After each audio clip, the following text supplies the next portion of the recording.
one. ඔයාලගේ ව්‍යාපාරික තොරතුරු, ව්‍යාපාර කළමනාකරන තොරතුරු, ආයෝජන තොරතුරු ගෙනල්ලා දෙන නාලිකා විදියට අද අපි කතා කරන්න යන්නේ ඔයාලට කස්ටමර් කෙනෙක් කොහොමද හරියාකාරව හඳුනගෙන ඔයාගේ සේල්ස් වැඩි කරගන්නේ කියලා.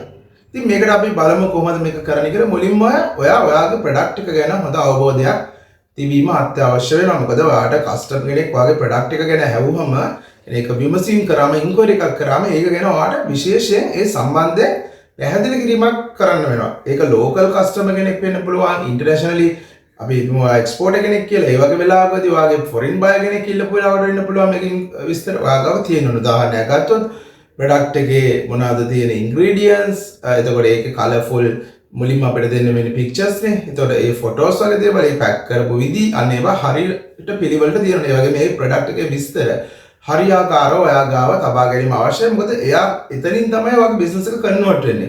ඒතර ඔයා ඒක ගැන දැන හොඳ අවබෝධයක් තියෙන්න ඕන. විශේෂයෙන්ම ඔයාගේ ප්‍රොඩක්ට් එක සම්බන්ධයෙන් හොඳ දැනුමක් තමන්ගේ ප්‍රොඩක්ට් එක ගැන තියෙන එක තමයි මුලින්ම ඔයා බලන්න ඕන දේ. මොකද එතනින්ම නැත්තම් ඔයාගේ සේල් එක එතනින් යාට කන්ටිනියු වෙන්නේ නැහැ. මොකද ඔයා හරියට ෆීඩ්බැක් එක දුන්නේ නැත්තම් එයා එතනින් ඉස්සරහට යන්නේ නැහැ. ඒක තමයි මුලින්ම ඔයා කස්ටමර් කෙනෙක් හඳුනාගද්දි කරන්න අවශ්‍ය වෙන දේ. ඒ වගේම තමයි ඒ විතරක් මදි ඔයාට. ඔයා කස්ටමර්ගේ පැත්තෙනුත් හිතන්න ඕන. විශේෂයෙන්ම ඔයා ඒ අදාළ ප්‍රොඩක්ට් එක සම්බන්ධයෙන් බයි කරන්න යන කස්ටමර්ගේ තියෙන ගෝල්ස්, එයාගේ ඒවා අපිට ගැලපෙනවද? එයාගේ අපි සමහර විට එයා ඉල්ලන ප්‍රොඩක්ට් එකේ ඒ ප්‍රොඩක්ට් සම්බන්ධයෙන් උදාහරණයකට ඔයාගේ රේන්ජ් එකක් තියෙනවා. ඒතර එයා බලාපොරොත්තු වෙන්නේ මොකද්ද? මොන ප්‍රොඩක්ට් එකද එයා බලාපොරොත්තු වෙන්නේ? ඒ වගේම එයා ඉල්ලන ප්‍රයිස් රේන්ජ් එක මොකද්ද? ක්වොලිටි එක මොකද්ද? අපි යාගේ පැත්තෙනුත් හිතන්න ඕනේ.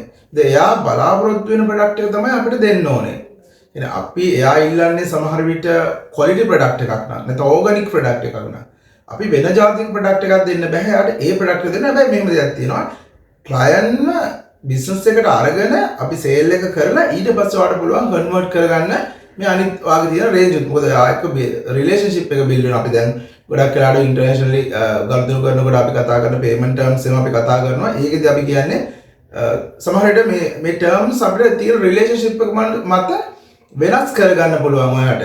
ඒ කාලයක් එක වැඩ කරනකොට ඉතින් මේ වගේ වෙලාවදී එයාගේ දේවල් බලන්න කෙනෙක් මෙතන ඔයාගේ ක්ලයන්ට් නැත්නම් අපි කියනවා බයර්ගේ පැත්තෙන් බලන්න එයා මොනවද බලාපොරොත්තු වෙන්නේ, මොන රේන්ජ් එකද, ප්‍රයිස් රේන්ජ් එක මොකද්ද, ක්වොලිටි එක මොකද්ද, ප්‍රොඩක්ට් එක මොකද්ද, ඒ පැත්තෙනුත් හිතන්න. දැන් තමන්ගේ පැත්ත තමන් ප්‍රොඩක්ට් එක ගැන අවබෝධයක් ලබා ගත්ත විතරක් මදි.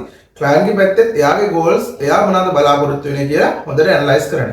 ඒ විතරක් මදි. ඔයාට වෙනවා කස්ටමර් ප්‍රොෆයිල් එකක් මේන්ටේන් කරන්න. ඒතර ඔයා ඒකේ සියලුම තොරතුරු ඔයා ඒකේ රෙකෝඩ් වෙලා තියෙන්න ඕනේ. දැන් ක්ලයන්ට් මොනවද ඉල්ලන ප්‍රොඩක්ට්, එයා ඉතිහාසයේ හිස්ටරි එකේදී බයි කරේ මොනවද, ප්‍රයිස් මොන ප්‍රයිස් එකකටද ගත්තේ, කොහොමද එයා ක්‍රෙඩිට් යූස් කරේ, වාට පේමන්ට් එක කෑෂ් දුන්නද, දැන් ඉන්ටර්නැෂනලි නම් TT එකකින්ද දුන්නේ, LC එකකින්ද දුන්නේ, මේ වගේ තොරතුරු රැස් කරගන්න. මොකද ඔයාට ඒක ගොඩක් වැදගත් වෙනවා. මේ තොරතුරු රැස් කර ගැනීම ක්ලයන්ට්ගේ ඔයාට බිස්නස් එක කරන්න. මොකද අපිට සමහර වෙලාවදී ඩිස්කවුන්ට් දෙන්න වෙනවා. විශේෂයෙන්ම අපි හිතමුකෝ මොකක් හරි ස්පෙෂල් ඩේ එකකදී ඩිස්කවුන්ට් දෙන වෙයි, ක්‍රිස්මස් සීසන් එකේ ඩිස්කවුන්ට් එකක් දෙන්න පුළුවන්.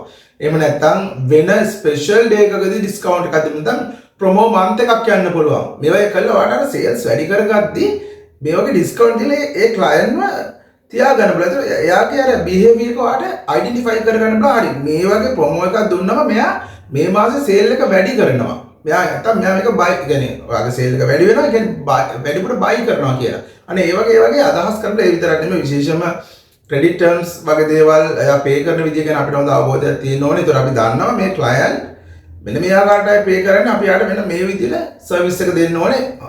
අනේ ඒ වගේ දේවල් අපිට හොඳ අවබෝධයක් ලබා ගන්න. ඒ විතරක් නෙමෙයි අපිට තව බලන්න තියෙන දේවල් තියෙනවා. විශේෂයෙන්ම ක්ලයන්ට් හොඳ පේ මාස්ටර් කෙනෙක් නම් යම් අවස්ථාවකදී ඒ ක්ලයන්ට් පේ කිරීමේ මොකක් හරි අපහසුතාවයක් මොකද ඉකොනොමි එකේ තියෙන ප්‍රොබ්ලම් එකක් වෙන්න පුළුවන්. එයාගේ පර්සනලි සමහර විට දේවල් වෙනවා. හැබැයි මේ මම එකෙන් කියන්නේ එයාට පේ කරන්න බැරි ලෙවල් එකකදී ඔයා ලොකු ක්‍රෙඩිට් ඔෆර් කරලා ඔයාගේ බිස්නස් එකට ලොස් එකක් ගන්න කියලා බට එයා එක්ක ඩිස්කස් කරලා ඉන්ෆර්මේෂන් ගැදර් කරගන්න කරලා එයාට තියෙන ප්‍රොබ්ලම් එක අයිඩෙන්ටිෆයි කරලා ෂෝට් ටර්ම් සොලියුෂන් දෙන්න. උදාහරණයක් විදිහට ඔයා හොඳ ක්ලයන්ට් කෙනෙක් ඉන්නවා. එයාට මේ වෙලාවේ එයාගේ බිස්නස් එකේ තියෙන එක්ස්පැන්ෂන් එකක් නිසා ගොඩක් කෑෂ් ඉර වෙලා තියෙනවා. එයා වාගේ ඉල්ලනවා 30 days ඇඩිෂනල් ක්‍රෙඩිට් එකක් දෙන්න කියලා. ඒතකොට අන්න ඒ වගේ එකක් බලලා ඔෆර් කරන්න. ඔෆර් කළා එයාගේ අර කෑෂ් ෆ්ලෝ එක ඉම්ප්‍රූව් වෙනකන් ඔයා ඒකට ඔයාගේ පැත්තෙන් සපෝට් එක දෙන්න. කියනවා සප්ලයි විදිහට ඒ සපෝට් එක එයාට දෙන්න. ඒතකොට ඔයා ලොන්ග් ටර්ම් බිස්නස් එක කරනවා. ඒ වගේම තමයි එයාට සොලියුෂන් එකක් වෙනවා. හැබැයි එයාගේ එක්ස්පැන්ෂන් එකෙන් පස්සේ සමහර විට ඔයාගේ වැඩිපුර බයි කරයි. ඉතින් මේ වගේ දේවල් අපිට අපේ කියන්නේ ක්ලයන්ට් කෙනෙක් නැත්නම් අපේ බයර් කෙනෙක් හඳුනාගatti කරනවා. මේක ඒක ලෝකල් වෙන්න පුළුවන්, ජාත්‍යන්තර වෙන්න පුළුවන්. මේ දේවල් අපි සෑම දෙයක්ම අපි හොඳට හරියට කල්පනාකරණය කිරීම තමයි වැදගත්. ගොඩක් වෙලාවට මූල්‍ය කල්පනාකරණයත් ගොඩක් වැදගත් වෙනවා. අපිට සමහර විට හොඳ මූල්‍ය කල්පනාකරණයක් තියෙනවා අපිට වැඩි ප්‍රොෆිට්ස් එනවා නම් අපිට පුළුවන් වෙනවා ඒ ක්ලයන්ට් විශේෂයෙන්ම අයිඩෙන්ටිෆයි කරන් අපිට ඒකට එයාට රිවර්ඩ් මොනවාරි බෙනිෆිට් එකක් දෙන්න. උදාහරණයක් විදිහට අපි මොකක් හරි ටයර්ස් විකුණන කම්පැනියක් කියලා ඉම්පෝර්ට් කරලා ටයර් ඉම්පෝර්ට් කරලා විකුණනවා. හොඳම ඒ කියන්නේ හොඳටම සේල් කරන අයට අපිට හොඳ හොටෙල් එකක දෙන්න පුළුවන්. සමහර විට ඩිනර් එකක් දෙන්න පුළුවන් එයාගේ ෆැමිලි එකට. නැත්නම් ෆොරින් ටුවර් එකක් දෙන්න පුළුවන්. මේක දෙවලුත් අපිට කරන්න බෑ. ඉතින් අපේ ව්‍යාපාර සම්බන්ධව තමයි අපි කතා කරන්නේ. අපි ඒක රැඳී සිටින්න කියලා ආරාධනා කරනවා ඔයගලන්ට විශේෂයෙන්ම අපේ සෝෂල් මීඩියා ෆලෝ කරන්න. විශේෂයෙන්ම අපේ පාඨමාලාව කියන්නේ අපි ඉම්පෝර්ට් එක්ස්පෝර්ට් කියලා වෙනම ප්‍රොසීඩර් කියලා කෝස් එකක් කරනවා. ඒකට ඔයාලට ජොයින් වෙන්න අවශ්‍ය නම් අපේ WhatsApp මේ තිරේ තියෙන WhatsApp නම්බරේට WhatsApp පණිවිඩයක් එවිමෙන් ඒකට ජොයින් වෙන්න පුළුවන්. ඒක විශාල කරුණු අපි කතා කරනවා. ව්‍යාපාරයක් ස්ටාර්ට් කරන එකේ ඉඳලා ටර්ම්ස් ගැන ඉන්ටර්නැෂනලි භාවිත කරන වාට ප්‍රොඩක්ට් එක ගේන ඉතින් කොස්ටිං එකක් කරගන්න මේ හැම දේම අපි කතා කරනවා. ඉතින් මේ දේවල්ට ඔයාට සම්බන්ධ වෙන්න අවශ්‍ය නම් අපේ තිරිය දෙකේ WhatsApp නම්බරේ WhatsApp පණිවිඩයක් එවන්නත් කියලා. ඒ විතරක් නෙමෙයි ඔයාට ව්‍යාපාරයක් ස්ටාර්ට් කරන්න බිස්නස් කන්සල්ටේෂන් එකක් ගන්න ඕන නම් ඒ හෙල්ප් එකත් අපි දෙනවා. ඒකට අපිට මේ තිරිය දෙකේ WhatsApp නම්බරේට WhatsApp පණිවිඩයක් ඉවෙන් ඔයාට ඒ දේවල් දැනගන්න, ඒ දේවල් ගැන අපි එක ඩිස්කස් කරන්න පුළුවන්. ඉතින් අපිට කතා කරන්න මේ වගේ දේවල් වලට විශේෂයෙන්ම ඔයාගේ ව්‍යාපාරය හරියට කළමනාකරණය කරොත් ඔයාලට පුළුවන් මේ දේවල් හරියටම ජය ගන්න. ඒක නිසා අවබෝධයෙන් වැඩ කරන්න. Be smart, think strategically. Thank you.